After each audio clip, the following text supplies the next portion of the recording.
Guys, happy Friday.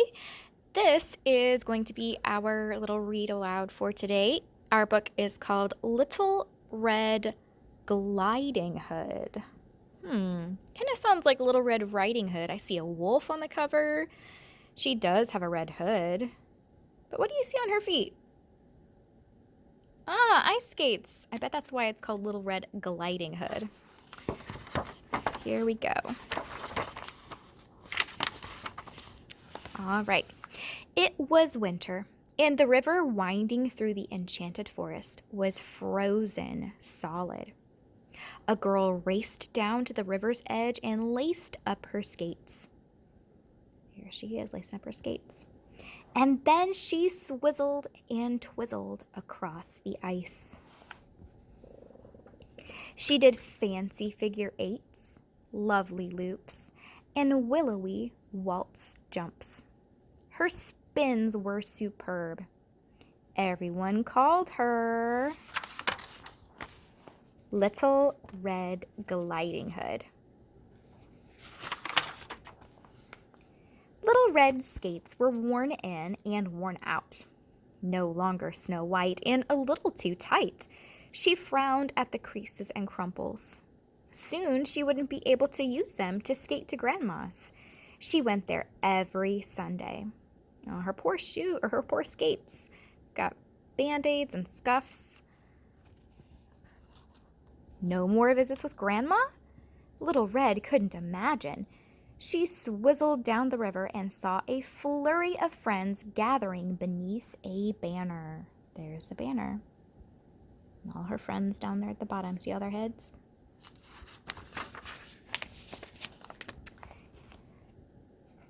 A pairs skating competition. The prize? Brand new skates. Oh, just what she needs. Oh, slippery slush. I've got to win. But Little Red needed a skating partner. The dish danced with the spoon, and Hansel spun Gretel like sugar. Little Red had no one. She asked each of her friends. Little Boy Blue just shivered and quivered. Too cold. The 7 dwarves were more interested in passing a puck around. They're playing hockey. Old MacDonald slipped and fell. E-I, ouch! Little Red shook her head. None of these partners would do. Dun, dun, dun. There's the big bad wolf. Maybe Grandma could help find a partner. Little Red whisked off to Grandma's cottage, skating swiftly to avoid the big bad wolf. Over the river and through the woods to Grandma's house I go. There she's going. She's almost there. Little Red arrived safely. Oh, slippery slush, she said to Grandma, slumping into a chair. I can't find a partner for the skating competition. How about the gingerbread man? He's very sweet, said Grandma.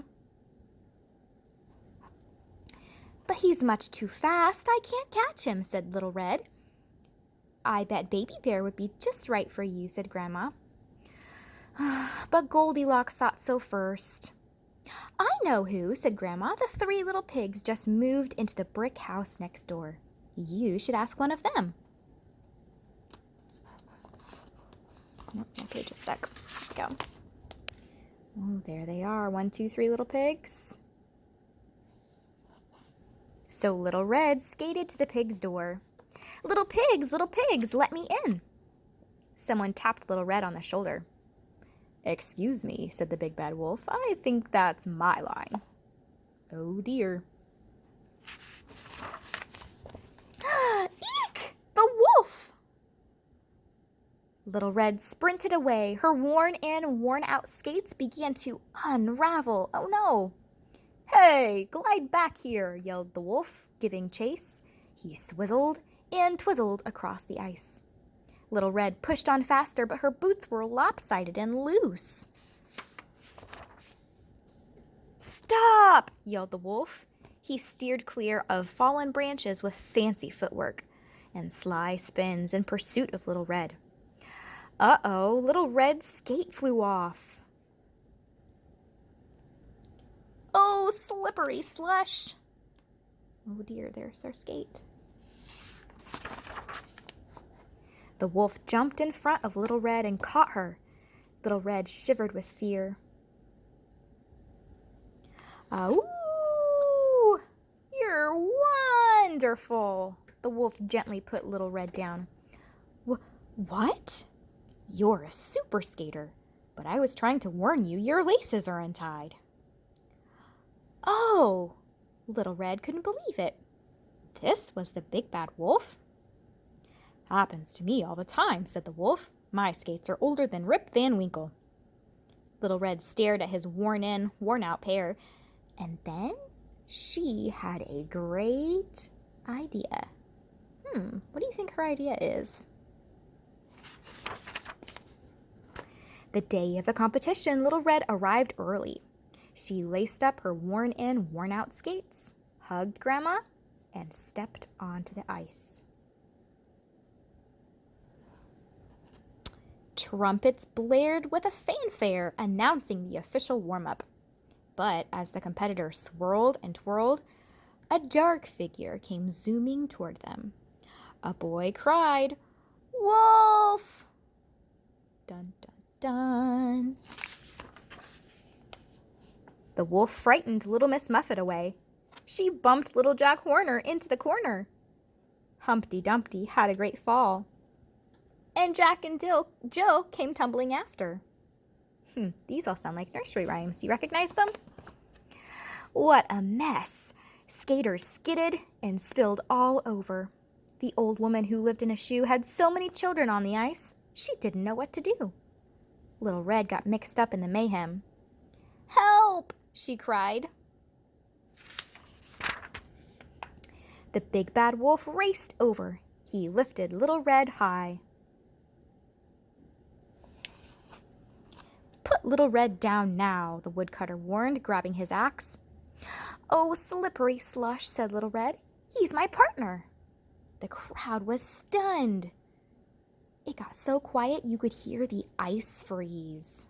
Goodness.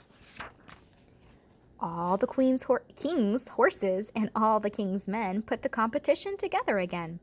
Music swelled and the pairs took to the ice. They wore flowing costumes and danced on ice like the prince and Cinderella at the ball. In fact, the royal couple were in the competition. The tortoise and the hare made a splendid pair. Jack Sprat and his wife did too. Then Little Red Gliding Hood and the big bad wolf swizzled and twizzled across the ice. They did fancy figure eights, lovely loops, and willowy waltz jumps. Their spins were superb. No one could believe the big bad wolf was actually good. That's a performance I'll remember happily ever after, cheered Grandma. 10! All the judges gave them a 10. That's the highest score you can get. The judges whispered. They nodded. They scrawled. They raised a row of perfect 10s. Little Red and the not so bad wolf were named the winners. Ooh, there's their new skates.